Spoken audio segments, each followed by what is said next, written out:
నమస్కారం అండి. ఎలా ఉన్నారు అందరూ? బాగున్నారా? పూజా మందిరంలో విగ్రహాలు ఉండొచ్చా? అవి కూడా ఏ విగ్రహాలు ఉండొచ్చు? ఇంట్లో తప్పనిసరిగా ఉండవలసిన ప్రతిమలు ఏంటి? ఇలాంటి విషయాలన్నీ కూడా మనం ఈరోజు తెలుసుకుందాము. మన సనాతన ధర్మంలో ఉన్న సౌలభ్యం ఏంటంటే ఇష్టదేవతారాధన అనేది ఉందండి. ఇష్టదేవతారాధన అంటే దైవాన్ని మనకిష్టమైన రీతిలో మనం పూజించుకునే సౌలభ్యం ఉండటం అన్నమాట. అయితే మనం పుణ్యక్షేత్రాలకు వెళ్ళినప్పుడు మనం తెచ్చుకున్న విగ్రహాలని షోకేసులో పెట్టుకుంటే ఏ సమస్య ఉండదండి. కానీ ఆ విగ్రహానికి మనం గంధం కుంకం పెట్టి దేవతారాధన చేసినట్లయితే ఇక ఆ దేవతారాధన అనేది కొనసాగిస్తూ ఉండాలి. అలా పెట్టిన తర్వాత విగ్రహానికి ప్రతిరోజు ధూపదీపాలతో ఎంతో కొంత మనం నైవేద్యం అనేది పెడుతూ ఉండాలి. నైవేద్యం అంటే మహానైవేద్యం కాదండి. ఒక బెల్లం ముక్క కానీ, ఒక అరటిపండు కానీ, ఏదో ఒక పండు కానీ, ఖర్జూరం కానీ ఎంతో కొంత మనం పెట్టే విధంగా ఉండాలి. ఇలా చేయగలిగితే మనం విగ్రహాలు పెట్టుకోవచ్చు. ఇవన్నీ సాధ్యం కానప్పుడు, చేయలేని పరిస్థితి ఉన్నప్పుడు మనం విగ్రహాలు పెట్టుకోవడం అంత క్షేమం కాదని పండితులు అంటున్నారు. ఒకసారి పెట్టి పూజించిన తర్వాత ప్రతిరోజు మనం పూజ అనేది చేస్తూ ఉండాల్సిందే. లేదంటే ఒక్కరోజే విగ్రహారాధన చేయాలి అని మనం అనుకుంటే మట్టి వినాయకుడిని తెచ్చుకొని మనం పూజించిన తర్వాత నిమజ్జనం అనేది చేస్తాం కదండి. అంటే మనం ఆ ఒక్కరోజు మాత్రమే మనం పిలిచి ఆ దేవుడికి ప్రసాదం అనేది పెడతాం. కానీ ప్రతిరోజు మా ఇంట్లోనే ఉండు స్వామి అని అనుకుని పూజించేవాళ్ళు ప్రతిరోజు తోచినంత నైవేద్యం పెడుతూ స్వామికి పూజ అనేది చేయాలండి. మనం ఎవరినైనా పిలిచి ఒకరోజు భోజనం పెట్టి రెండవ రోజు భోజనం పెట్టకపోతే వారు చాలా బాధపడిపోతారు కదండి. అలానే దేవుడి విషయంలో కూడా అంతేనండి. మనం అలా చేయకూడదు. సరే, ఇవన్నీ కూడా ప్రతిరోజు చేయడం సాధ్యం కాదు అనుకునే వాళ్ళకి కుదరని పక్షంలో చిత్రపటాలను పెట్టుకొని మనం పూజ చేసుకోవచ్చు. వీలైనప్పుడు ఒక నమస్కారం చేసుకోవడము, ఒక అగరబత్తి వెలిగించుకోవడం చేసుకోవచ్చు. అయితే విగ్రహారాధన చేసినప్పుడు విగ్రహాలు అనేటివి మన బొటన వేలు అంటే ఒక అంగుళం చొప్పున ఉండేలా మనం చూసుకోవాలండి. లేదా అంతకంటే సైజు ఎక్కువ ఉన్న విగ్రహాలు పెట్టుకున్నట్టయితే అంత నివేదన చేసి అంత పూజ అనేది మనం చేయాలి. ఇంకా చెప్పాలంటే బోలుగా ఉన్న విగ్రహాలు ఉంటాయి కదండి, అవి పూజకు అనేటివి పనికిరావు. అలా కాకుండా లోపల నిండుగా ఉన్న విగ్రహాలు పెట్టుకొని కొద్ది నియమాలు పాటిస్తే చాలండి. మంచి ప్రయోజనాలు అనేటివి మనకు కలుగుతాయి.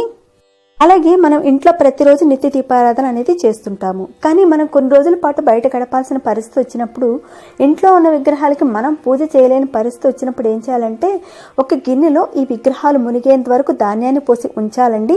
ఆ తర్వాత మనం ఊరి నుంచి వచ్చిన తర్వాత ఆ విగ్రహాలు మునిగిన ధాన్యాన్ని మనం ఏదైనా నీటిలో కానీ ఎవరు తొక్కని చెట్టు దగ్గర కానీ వేయాలండి. అలాగే ఇంట్లో తప్పనిసరిగా ఉండవలసిన విగ్రహాల విషయానికి వస్తే ఏ ఇంటి సాంప్రదాయ ప్రకారంగా ఏ ధర్మాన్ని పాటిస్తున్నామో అనే దాన్ని బట్టి ఉంటుందండి. ఇంటి వారు శైవులైతే శివలింగం ఉంటుంది. అలాగే వైష్ణవులు అనుకోండి నారాయణుడు, లక్ష్మీదేవి విగ్రహాలు అనేటివి ఉండాలి. ఇక స్మార్తులైతే శివుడు, పార్వతి, వినాయకుడు, కుమారస్వామి ఇలా చిత్రపటాలు గాని విగ్రహాలు గాని ఉండాలండి. మధ్వధర్మం అవలంబించే వారి ఇంటిలో సీతారాముల విగ్రహం ఉంటుందండి. అయితే పండితులు చెప్పే మాట ఏంటంటే ప్రతి ఒక్కరి ఇంటిలోనూ ఈ 5 విగ్రహాలు పెట్టుకోవచ్చు అంటారు. ఆ 5 విగ్రహాలు ఏంటంటే శివుడు, గణపతి, శ్రీమన్నారాయణమూర్తి, పార్వతీదేవి, సూర్యనారాయణమూర్తి. దీనినే పంచాయతనం అంటారండి.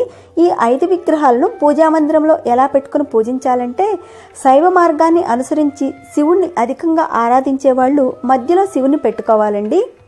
విష్ణుమూర్తి ప్రతిమను కానీ లేదా సాలగ్రామాన్ని ఈశాన్యం వైపు, సూర్యనారాయణమూర్తిని ఆగ్నేయ దిశలో, నైరుతిలో వచ్చి గణపతిని, అలాగే వాయువ్య దిశలో వచ్చి పార్వతీదేవి విగ్రహాన్ని పెట్టుకోవాలండి. ఇలా మనం పెట్టుకొని పూజించాలి.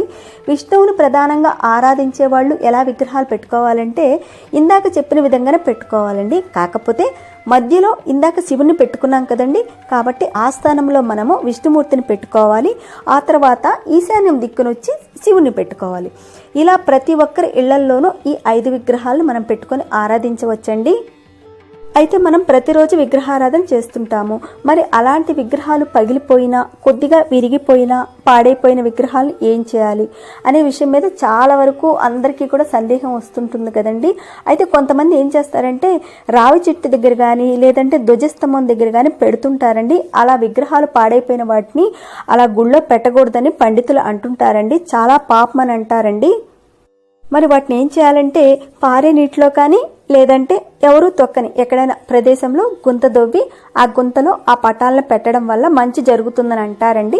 అలా కాకుండా ఎక్కడంటే అక్కడ పెట్టడం వల్ల మనకి మహాపాపం అనేది తగ్గుతుంది. అలాగే మనం పూజ చేసేటప్పుడు మన చేతిలో ఉన్న విగ్రహం పొరపాటున కింద జారి పడినప్పుడు మనకి ఏదైనా దోషం తగులుతుందా అని చాలామందికి సందేహం వస్తుందండి. అలా పడినప్పుడు ఏం చేయాలంటే గోవిందా గోవిందా గోవిందా అని 3 సార్లు చెప్పుకోవాలండి. అయితే ఇలా పడ్డం వల్ల ఏదైనా దోషమా అనే విషయానికి వస్తే మన దేహానికి సంబంధించి చిన్నపాటి అనారోగ్య సమస్య అనేది వస్తుందని శాస్త్రం చెప్తుందండి. అందుకని దానికి పరిష్కారంగా మనము గోవింద గోవింద గోవింద అని 3 సార్లు చెప్పుకోవాలండి. పెద్దగా చింతించాల్సిన పరిస్థితి ఏమీ రాదండి. విగ్రహం అనేది మన నిగ్రహానికి ప్రతీక. అలాగే విగ్రహాలకు సంబంధించిన మరొక విషయం ఏంటంటే ఒకే దేవుడికి సంబంధించి విగ్రహాలు 2 ఉండొచ్చా అనే విషయానికి వస్తే వెండితో చేసిన, రాగితో చేసిన, ఇత్తడితో చేసినా కానీ ఒకే లోహంతో చేసినవి మాత్రం 2 విగ్రహాలు ఉండకూడదండి. ఉదాహరణకి గణపతి విగ్రహం ఒకటొచ్చి శ్వేతార్కం అయితే రెండవది వెండి గణపతి. ఇలా వేరువేరుగా ఉండే విధంగా మనం 2 విగ్రహాలు ఇంట్లో ఉంచుకోవచ్చండి. అంతేకాని ఒకే లోహంతో చేసినవి 2 విగ్రహాలు మాత్రం ఉండకూడదండి. ఇదండి విగ్రహాలకు సంబంధించిన విషయాలు. నాకు తెలిసిన ఇన్ఫర్మేషన్ అంతా కూడా మీతో షేర్ చేసుకున్నాను.